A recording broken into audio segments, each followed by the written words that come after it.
부흥이라고 하는 찬양이 오늘 본문에서 나왔습니다. 부흥이라는 찬양을 손들고 또 힘있게 울면서 부르는 이유 중에 가장 큰 이유는 우리 교회도 많은 사람이 오게 해주세요. 많은 사람들이 교회에 와서 큰 교회를 이룰 수 있게 해주세요. 바로 그 부분에 초점이 맞추어져 있습니다. 하지만 오늘 본문에서 이 부흥, 수년 내에 부흥케 하옵소서, 이 부분은 크게 해달라고 하는 그런 부흥과는 전혀 다른 의미라는 사실을 저희가 지난 일주일 동안 살폈습니다. 주께 대한 소문을 듣고 놀랐습니다. 이제 어느 정도 놀랐냐면 16절을 보면 내가 들었으므로 내 창자가 흔들렸고 그 목소리로 인하여 내 입술이 떨렸도다. 무리가 우리를 치러 올라오는 환난 날을 내가 기다림으로 내 뼈에 썩이는 것이 들어왔으며 내 몸은 내 처소에서 떨리는도다.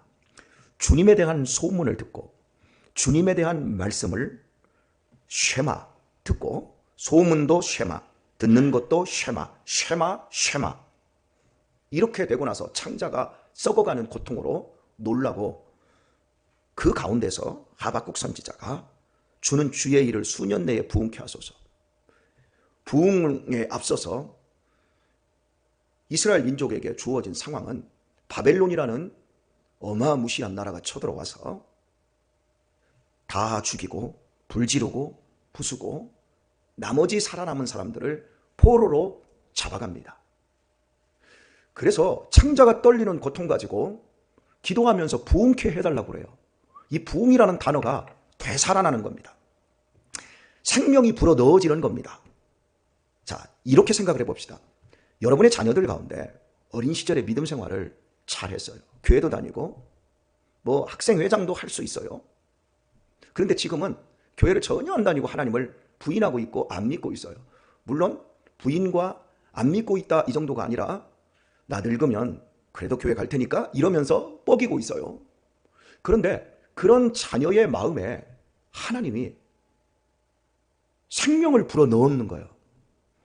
그래서 하나님에 대한 감각이 살아나고 다시금 교회로 돌아와서 어린 시절, 젊은 시절 뜨겁게 신앙생활했던 그 자리로 돌아가는 것, 그걸 부흥이라고 하는 거예요. 그렇게 되기를 축복합니다. 그렇게 되어야 합니다. 그런데 이 앞전에 창자가 끊어지고 썩어가는 것 같은 고통을 하나님이 이스라엘 백성들에게 주겠다고 하고 있는 거예요. 그러니까 선지자는 하나님의 말씀을 맡은 자로서 고뇌할 수밖에 없는 거예요. 이왕이면 누구도 다치지 않고 잃지도 않고 하나님에 대한 감각이 되살아나서 하나님을 뜨겁게 섬기는 자리로 간다면 얼마나 좋습니까? 이렇게 가면 좋겠는데 이건 완전히 지옥과 같은 저 바닥에 떨어뜨려 놨다가 거기에서 남은 자들을 되살아나게 한다라고 하는 이런 식으로 우리의 육신적인 생각으로는 받아들이기가 정말 어려운 것, 이렇게 부흥을 되살리게 하신다고 하나님은 약속하고 있고 하박국 선지자는 그걸 지금 이야기를 하고 있는 겁니다. 사랑하는 교회 여러분, 우리가 어떤 자리에서 구원을 받았나요?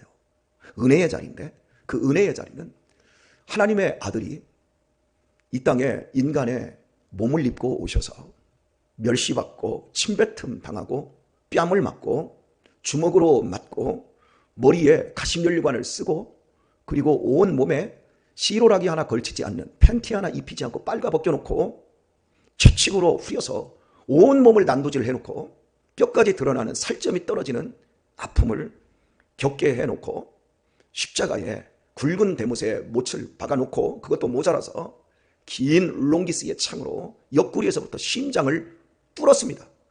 은혜의 자리는 하나님의 아들이 이렇게 처절하게 죽은 자리, 그 자리에서 우리들이 출발을 했어요. 그만큼 우리의 죄가 심각했다는 거죠. 죄는 심판을 받지 않고는 죄가 없어지지 않습니다. 그래서 하나님의 아들이 대신 죄를 심판받았습니다. 그래서 그 자리가 우리에게 은혜의 자리가 된 거예요. 그러므로 우리 각자는 우리 자신들을 생각할 때 항상 은혜의 자리에서 출발을 하고 어떤 힘든 순간들마다 내가 은혜의 자리에 있지라고 하는 것을 놓치면 안 돼요. 은혜의 자리를 놓치는 순간 우리의 신앙은 율법의 자리로 가서 내 공로와 내 자격에 대해서 운운하게 되어집니다. 따라서 합시다. 내가 누군데? 내가 누군데, 이게 신앙생활 하다 보면 계속해서 생각이 나죠. 내가 누군데 나를 무시해? 내가 누군데 나에게 상처 주는 말을 해? 내가 누군데 그깟 하찮은 일을 나한테 시켜? 내가 누군데 나를 무시하고 빼놔? 누구기는 누구요? 죄인이지. 하나님의 아들이 처참하게 죽으셔야 할 만큼 심각한 죄인이지 누구기는 누굽니까? 이걸 머릿속에 박으세요. 내 심령 속에 박으세요. 제가 믿음 생활을 나름 지혜롭게 하는 것 중에 하나가 바로 그거예요. 힘들고 어려운 순간에 내가 누구야? 죄새끼지 뭐. 여러분, 이 생각이 저를 이기게 만들더라고요.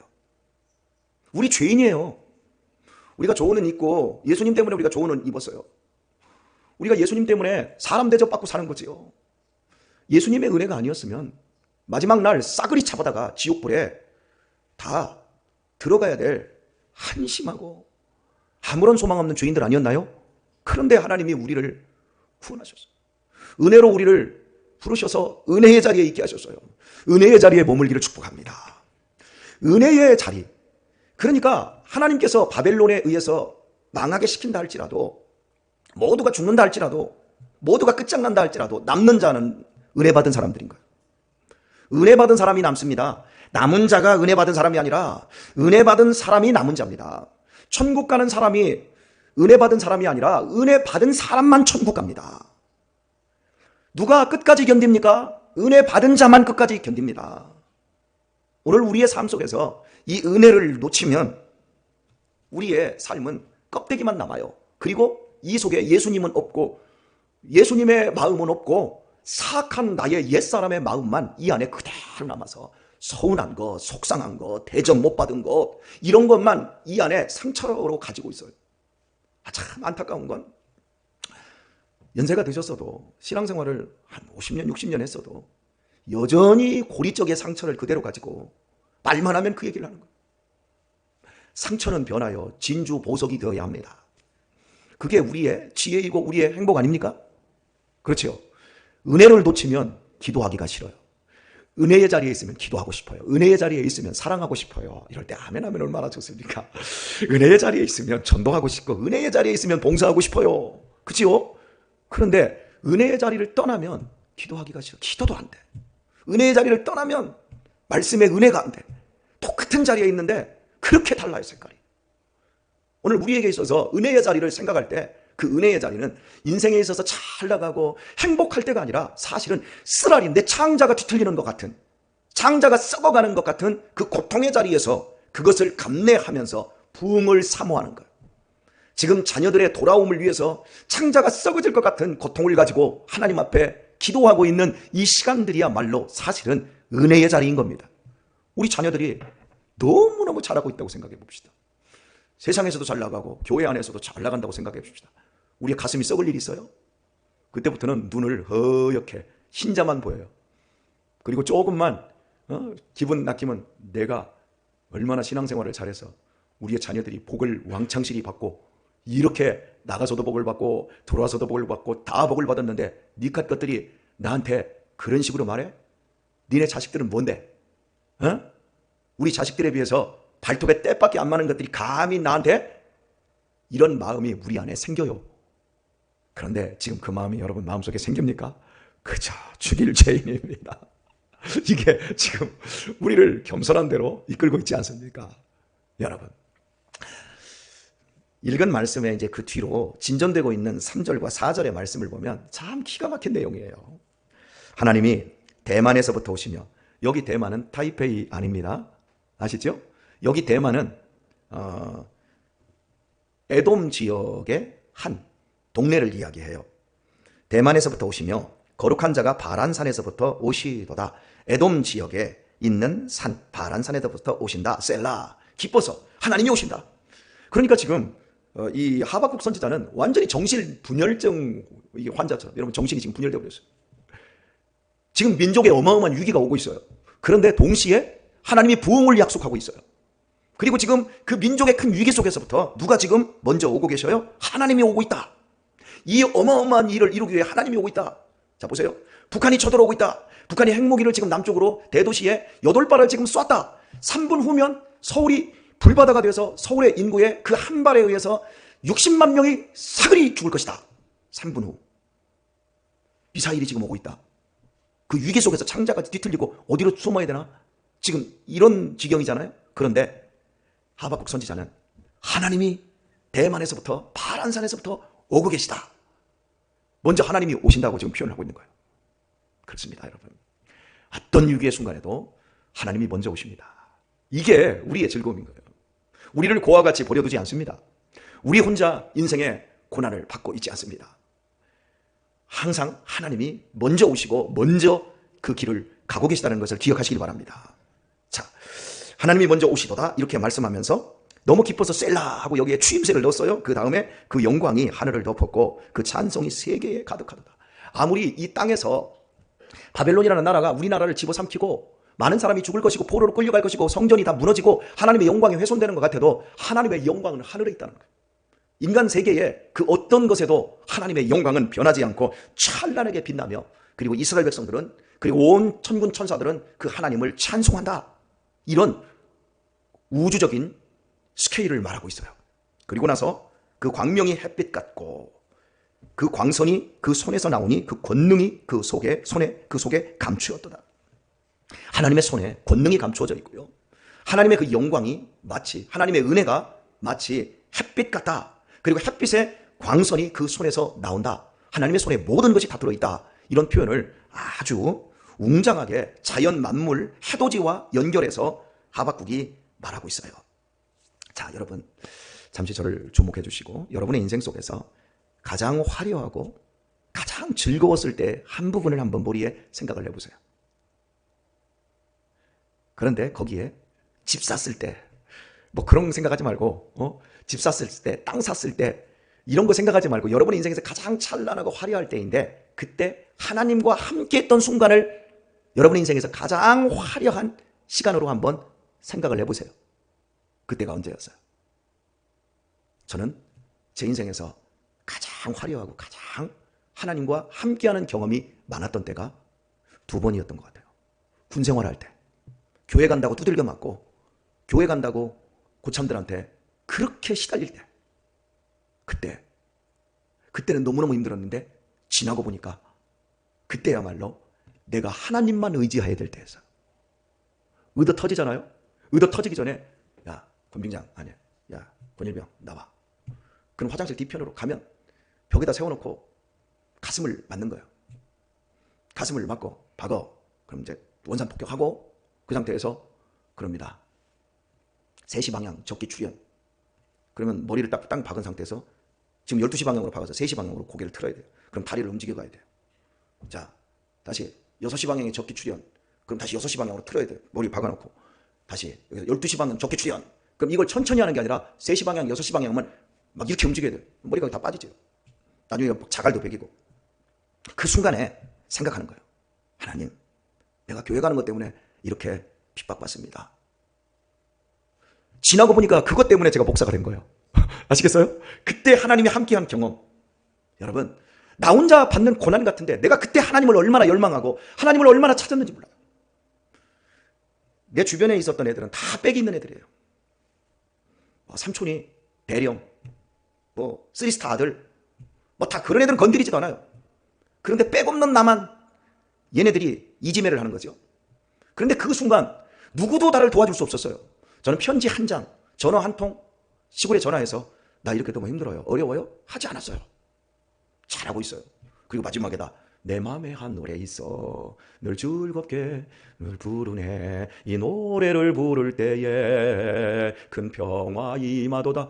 여기 머리 터지고 저녁 예배 또 가서 수요일 예배 가서 수요일 예배 쫄딱 어디 수요일 예배를 가. 수요일 예배 가는 거예요. 그리고 그 밤에 또 괴롭힘 당하고 이렇게 하면서 가가지고 특송을 하는 거예요. 내 마음에 한 노래 있어. 그런데 아세요? 그렇게 괴롭히는 고참들 중에 교회를 다니는 고참들이 있다는 거. 그러니까 믿는 사람이 더 악랄한 경우들이 더 많아요. 그때가 제 인생에서 가장 하나님을 뜨겁게 믿었던 때예요. 이스라엘 백성들에게 있어서 가장 영광스러울 때는 솔로몬의 성전을 지었을 때가 아니었던 거예요. 하박국 선지자가 지금 하나님이 지금 우리 가운데 오시고 하나님의 영광이 하늘에 가득하고 찬송이 넘친다라고 할 때 대만에서부터 바란산에서부터 하나님이 오신다라는 이 표현이 뭐냐면 해돋이거든요. 이스라엘 백성들이 광야길을 갈 때. 그때가 이스라엘 백성들에게 가장 하나님과 가까웠고 심령이 부흥됐을 때라고 지금 고백을 하고 있는 거예요. 여러분, 광야길은 아스팔트가 아니에요. 광야는 사막과 모래와 자갈이 뒤섞여 있어요. 길 중에 나쁜 길이 자갈이 뒤섞여 있는 길들이에요. 그런 길을 이스라엘 백성들이 40년을 걸어갔던 그 시기야말로 가장 힘들고 가장 어려울 때였어요. 그것도 낮에는 너무너무 더우니까 밤에 걸어요. 대부분 낮에 구름 기둥으로 햇빛을 가려줘서 낮에도 걸었지만 대부분은 밤에 걸었을 것입니다. 밤에는 또 추워요. 그래서 불기둥으로 데펴주지 않습니까? 그래도 밤에 이스라엘 백성들이 걸어갈 때 제일 위험한 건 자갈길이 아니라 전갈과 방울뱀이었어요. 실제로 이스라엘 백성들이 광야에서 불순종했을 때 하나님이 불뱀을 보내지 않습니까? 그게 방울뱀이에요. 이 밤에 걸어갈 때 위험천만하거든요. 그런데 그때 걸어갈 때 여러분 또 한 가지 어려움은 피곤함이잖아요. 밤에 군대에서 행군을 하면 정말 걸으면서 자요. 밤에 이렇게 걸어갈 때 보이지는 않지, 전갈과 방울뱀의 습격이 있을 수 있지, 졸립지, 그리고 춥지, 얼마나 힘듭니까? 그 고생을 40년을 했는데 이스라엘 백성들이 하나님 우리를 되살려주세요, 우리에게 생명력을 다시 한번 불어넣어 주신 이 부흥을 주세요 라고 하박국이 기도할 때 이스라엘 역사에 가장 찬란했던 역사가 다윗과 솔로몬 시대인데 그것은 언급하지 않고 광야에서 우리가 정말 너무너무 고생할 때 그때를 기억하면서 그때 우리는 하나님만 의지했습니다. 그때 우리는 하나님이 인도해 주시는 것만 바라보고 나아갔습니다. 그때를 가장 행복했던 때로 이야기를 하는 거예요. 여러분 그렇지 않나요? 다시 한번 여러분의 인생 속에서 가장 화려했던 때는 언제였습니까? 하나님과 밀접하게 하나님만 믿고 의지할 때 바로 그때였잖아요. 그죠? 그것을 오늘 되살려낼 수 있기를 축복합니다. 그게 부흥입니다. 오늘의 말씀을 맺겠습니다. 제가 41살에 성지순례를 갔을 때 시내산에 올랐습니다. 시내산에 오르는 시간이 새벽 2시부터 한밤에 올라갑니다. 그런데 한밤에 올라갈 때 춥습니다. 기온이 굉장히 떨어집니다. 한 4도, 5도 정도까지 떨어집니다. 그러니까 추워요. 목사님 그러면 옷을 입으면 되잖아요.